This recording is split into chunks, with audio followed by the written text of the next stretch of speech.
अंडमान निकोबार प्रशासन के शिक्षा विभाग द्वारा द्वीप समूह के सरकारी स्कूलों में लर्निंग आउटकम में सुधार के लिए पहल प्लस को लॉन्च किया गया है। आज इस पहल प्लस का उद्घाटन समारोह आयोजित किया गया। इस अवसर पर द्वीपों के माननीय उपराज्यपाल और द्वीप विकास एजेंसी के उपाध्यक्ष एडमिरल डी.के. जोशी मुख्य अतिथि थे। समारोह में द्वीप प्रशासन के मुख्य सचिव केशव चंद्र, आयुक्त सह सचिव शिक्षा निखिल कुमार, पुलिस महानिदेशक देवेश चंद्र श्रीवास्तव और प्रशासन के आला अधिकारी, विद्यार्थी एवं अन्य लोग उपस्थित थे। समारोह में सबसे पहले द्वीपों के माननीय उपराज्यपाल एडमिरल डी.के. जोशी ने दीप प्रज्वलित कर कार्यक्रम का शुभारंभ किया। मुख्य सचिव सहित वरिष्ठ अधिकारियों ने भी दीप जलाए।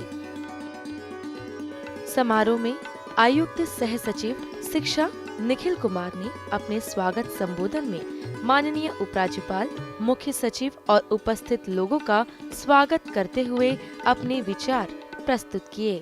It is my pleasure and a privilege to heartily welcome all of you to today's function, which marks the launch of a very important and significant initiative towards the promotion of quality education and quality learning in our islands, which is called Pehal Plus Initiative. On behalf of the entire Education Department and my personal behalf, I express my sincerest thanks and gratitude to Honorable Lieutenant Governor Sir for blessing us with his very distinguished and inspirational presence here. His gracious presence here today is hugely inspiring and motivating for all of us. Honorable Lieutenant Governor Sir has always emphasized the imperative of quality in our education system and its easy and convenient access to all the citizens. His vision, his guidance, and his encouragement is the foundational pillar of all our efforts and initiatives. And I'm sure it'll go a long way in motivating all our students and teachers present here. I warmly welcome our worthy Chief Secretary, Sir, who is a source of continuous guidance, motivation, and supervision for all of us. His quality suggestions and the feedback that he gets from his field visits and inspections keeps us on our toes. He's always supportive of all our initiatives and is a source of strength and support at all times. I'm very thankful to him for being present in the meeting today. I also thank our DGP, Shri Devesh Srivastava, and our PCCF, and all the other senior officers of the administration for their gracious presence in today's function. A special note of welcome is also in order to all the students and their parents who constitute a very vital support ecosystem for the success and performance of the students, and whose role in realizing the full value of our initiative today cannot be overemphasized. Dear friends, it has been the consistent and persistent effort of the Education Department to provide quality education across the length and breadth of our islands through our network of 329 government schools and private education institutions. In order to achieve our goals, the department has taken several initiatives in the past. Learning outcomes is one of the topmost priority areas for the department, and last year we had initiated seminal efforts in mission mode to bridge the learning gaps and increase the learning outcomes at all levels. To overcome the learning gaps in a systematic and scientific manner, a comprehensive portal called PEHL, which stands for Plan for Attaining Holistic Learning and Achieving Learning Outcomes, was developed for need-based remedial intervention for the students. Through this portal, the performance of each student was tracked over the year, and data was collected for the learning gaps in various subjects like English, mathematics, social studies, sciences, etc. at different levels. Remedial classes were also organized. This year, we have revamped the PEHL initiative as PEHL Plus with various positive and transformative changes, which we are inaugurating today. Based on the evaluation that we received from the PEHL initiative, a comprehensive and a result-oriented action plan has been prepared for the primary level students in this academic year to ensure that there is a systematic and structured progress of the students' learning. Under this plan, a 5-day capacity building program was conducted for all the 1,354 primary school teachers and headmasters during the recently concluded summer vacations.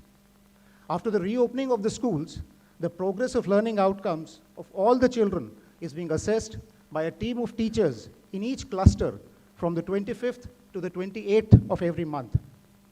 The results of this detailed assessment will be declared by the 8th of next month through the upgraded version of the PEHL Plus. This forms the basis of the monthly report card of the students as well as the teachers. The performance of each student will also be discussed in the parent-teacher meeting, which will be held on the 4th Saturday of every month. This is not only to give the information and suggestions to the parents, but also to seek their cooperation and collaboration in the entire process. Customized remedial classes and reading material will also be provided by the teachers to the students. As you can see, the PEHL Plus project focuses on continuous monitoring and evaluation of students' performance, timely and need-based remedial interventions, involvement of teachers and parents in addressing the gap areas, and systematic and objective progress assessment. Through these end-to-end measures and intensive monitoring, the PEHL Plus initiative will go a long way in helping us achieve the various objectives of the recently launched Nipun Bharat mission. Dear friends, PEHL Plus is only one of the several transformative changes and initiatives that are being taken by the Education Department to ensure quality education. Under the Government of India scheme, Department is also establishing the Vidya Samiksha Kendras, which will provide a paradigm shift in the monitoring of each and every spectrum of learning. The department is also working on creating online teaching material for all the subjects, for all the classes, and these will be available through dedicated channels and also through social media platforms. I'm very confident that with these innovative, positive, and constructive measures, we can achieve the best schooling, outstanding learning, and quality education for our children. The Education Department, under the vision, guidance, and leadership of the Honorable Lieutenant Governor, remains committed to the wholesome implementation of the new education policy, as also to promote the quality, access, and future readiness of our education system. Dear students, education, as you all know, is one of the most pivotal instruments of human development. It is through education and quality education only that we can transform our great country into a Samridh, Sashakt, Sampann, and Atmanirbhar Bharat. The bright, young, talented students today are the leaders and nation builders of tomorrow. It is my earnest hope, wish, and prayer that all of you will make the fullest use of the new PEHL Plus initiative and improve your learning outcomes, learn new skills, and emerge more aware, enlightened, productive, and responsible members of the society and the country at large. इसके बाद वीपो के माननीय उपराज्यपाल admiral DK. Joshi ने button दबाकर पहल plus initiative को लॉन्च किया।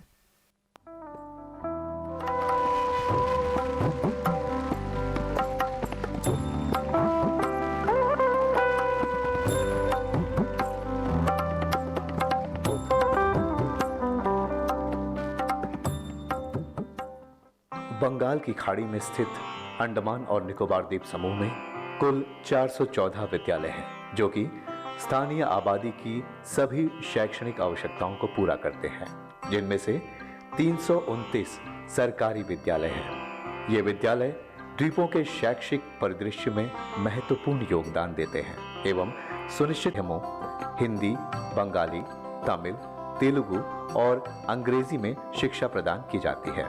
सभी सरकारी विद्यालयों में लड़के और लड़कियों के लिए अलग अलग शौचालय, साफ पीने योग्य पेयजल, खेल कूद सामग्री, पुस्तकालय एवं बिजली जैसी बुनियादी सुविधाएं प्रदान की गई हैं। वर्ष 2021 में भारत सरकार के शिक्षा मंत्रालय के अधीनस्थ CBSE द्वारा सीखने के प्रतिफल लर्निंग आउटकम के मूल्यांकन हेतु नमूना आधारित नेशनल अचीवमेंट सर्वे तीसरी, 5वीं, 8वीं एवं 10वीं कक्षाओं के विद्यार्थियों का किया गया था, जिसमें द्वीपों का परिणाम राष्ट्रीय औसत के आसपास था।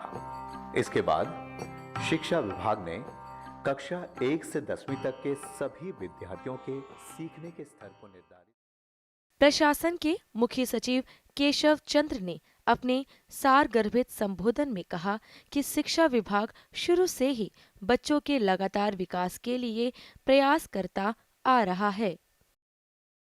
शिक्षा विभाग के बारे में जितना कहा जाए कम है।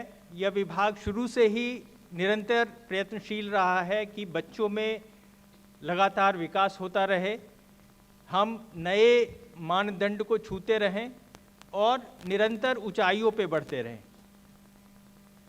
यहाँ आने से के पश्चात मैंने तकरीबन पूरे द्वीप समूह का दौरा किया था और हर एक दौरे में मैंने सारे स्कूलों का भ्रमण जरूर किया था और उन सब जगह तथा लोकल जो रिप्रेजेंटेटिव हैं उनसे भी मुलाकात की थी, जिन्होंने शिक्षा विभाग के बारे में स्पेशली सब जगह कुछ न कुछ जो यहाँ पर आवश्यकताएं हैं उसके प्रति सजग करने की चेष्टा की थी।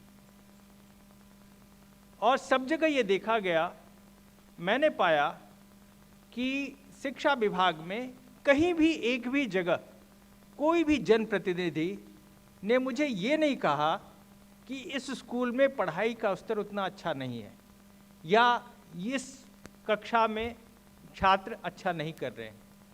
सब जगह सिर्फ मांग यही रही कि एक बिल्डिंग बना दी जाए, एक क्लासरूम बना दिया जाए, एक प्लेग्राउंड बना दिया जाए, और सिर्फ इंफ्रास्ट्रक्चर डेवलपमेंट पे हमेशा ध्यान रहा। और ये मैंने देखा कि पूरे दिगलीपुर से लेके निकोबार तक यही हालत है। सब जगह सिर्फ इसी बात पर जोर दिया गया कि कुछ न कुछ इंफ्रास्ट्रक्चर का विकास हो, नहीं तो कम से कम बाउंड्री वॉल बना दी जाए। और ये दर्शाता है कि शिक्षा के प्रति हमारा दृष्टिकोण क्या है, हम शिक्षा से क्या चाहते हैं, हम क्या अच्छी बिल्डिंग्स चाहते हैं या फिर शिक्षा के माध्यम से हम अपने बच्चों का विकास चाहते हैं। और इसी के दौरान मैं आपको एक बहुत ही रोचक घटनाक्रम बताना चाहता हूँ कि हम लोग हटवे के दौरे पे थे और मैं वो तकरीबन लास्ट था लेग जिसमें वो अंतिम द्वीप था।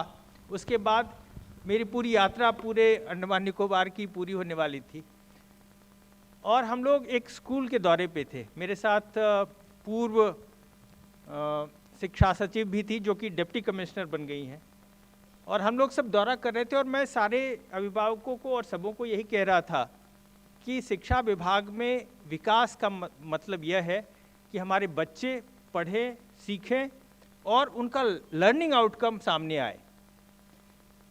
तो जब हम लोग एक स्कूल का दौरा कर रहे थे तो फिर से वही बात आई, जो लोकल जनप्रतिनिधि हैं उन्होंने आके कहा कि यहाँ पे खाने के लिए कुछ बिल्डिंग चाहिए, बच्चे जब खाते हैं उस समय बिल्डिंग, और अच्छा खासा एक भला सा बिल्डिंग दिख रहा था। उन्होंने कहा एक और बिल्डिंग चाहिए। मैं सबों को ये बताते हुए आगे बढ़ रहा था कि हमें बच्चों के विकास पे ध्यान देना है और तब तक हम लोग एक प्रथम कक्षा शायद उसमें घुस गए। तो वहाँ पर एक बच्चा था और मैं वैसे ही बात करने लगा और फिर मैंने कहा कि हम देखते हैं कि इस बच्चे को पढ़ना आता है कि नहीं आता है। और उस बच्चे का कोई दोष नहीं है, वो बच्चा तुरंत तैयार हुआ कि मैं पढ़ के दिखाता हूँ। तो एक हिंदी में पंक्ति थी कि पेड़ के नीचे हरियाली है। तो बेचारा पेड़ नहीं पढ़ पा रहा था। शिक्षा सचिव ने एक एक शब्द से उसको प्रोत्साहन दिया। तो पेड़ कहने पे पेड़ बोला, के नीचे भी बोला और हरियाली पे हम लोग चुप हो गए। तो उसमें उसने कहा कि बंदर बैठा हुआ है। तो फिर ये हम सबों का आँख खोलने वाली घटना थी कि हम लोग ये जान पाए कि हम कितना गैप है, जितना हम खर्च कर रहे हैं, जितना हम प्रयास कर रहे हैं, उस प्रयास से क्या निकल के सामने आ रहा है वो सामने दिख रहा था।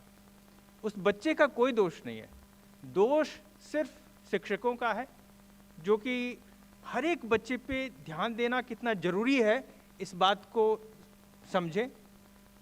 दोष अभिभावकों का है जो कि जब बच्चे घर जाते हैं तो उनसे ये पूछें कि वो उसको पढ़ना आता है या नहीं आता है। और प्रथम से 5वीं कक्षा तक यदि बच्चा स्वयं खुद पढ़ने लायक न रहे, भाषा में वो खुद ना पढ़ पाए और अंक गणित में उसकी पकड़ ना हो, तो वो जिंदगी भर सफ़र करता है। और फिर आप उससे कितना भी अच्छा एजुकेशन बाद में दीजिए, वो उस एजुकेशन को अच्छी तरह अपने को ढाल नहीं पाता है और अच्छा से अच्छा एजुकेशन बाद में ख़राब हो जाता है। तो ये नर्चरिंग जैसा है।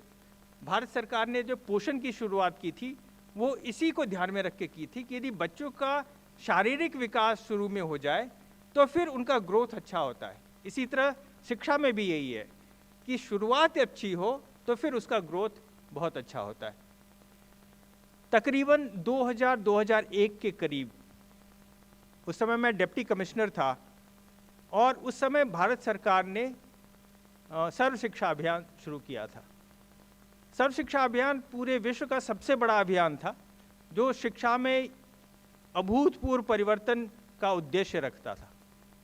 लेकिन हम सबों ने देखा उससे बहुत सारा विकास हुआ, बहुत सारे स्कूल्स बने, बहुत सारे टॉयलेट्स बने, सब जगह ड्रिंकिंग वाटर फैसिलिटी आई, बहुत सारे परिवर्तन हुए, लेकिन शिक्षा के विकास में उतना जो आउटकम था उसमें बहुत बड़ा पहल नहीं हुआ। उसी समय डेवलपमेंटल इकोनॉमिक्स में अमर्त्य सेन का समय था, उन्होंने शिक्षा पे और स्वास्थ्य पे बहुत ज़्यादा बल दिया था। उसी समय साउथ ईस्ट एशिया का डेवलपमेंट हो रहा था और हम लोग बहुत कीनली पढ़ते थे कि कैसे ये सारे देश इतनी प्रगति कर रहे हैं, और यही निकलता था कि इन्होंने शिक्षा पे बहुत ध्यान दिया। इन्होंने स्पेशली प्राइमरी शिक्षा पे बहुत ज़्यादा ध्यान दिया था और लर्निंग आउटकम्स को फोकस में रखा, और उस लर्निंग आउटकम के चलते हर एक बच्चा जो पढ़ के निकलता है अपने में सक्षम था और पूरे देश निर्माण में उसकी सही भागीदारी थी। और इसी को ध्यान में रखते हुए हम लोगों ने, शिक्षा विभाग ने यह प्रयास किया है। पहले से ही पूर्व शिक्षा सचिव और उनके सारे सहयोगियों ने पहल की शुरुआत की थी, और मैं आप सबों की तरफ से बधाई देता हूं अपने शिक्षा सचिव को, यश चौधरी को, जो डिप्टी कमिश्नर भी थे जब हम लोग साथ में दौरा कर रहे थे, और इन्होंने इतने कम समय में ये शिक्षा प्लस, और कमिश्नर का भी बहुत बहुत धन्यवाद करता हूं कि इनके नेतृत्व में ये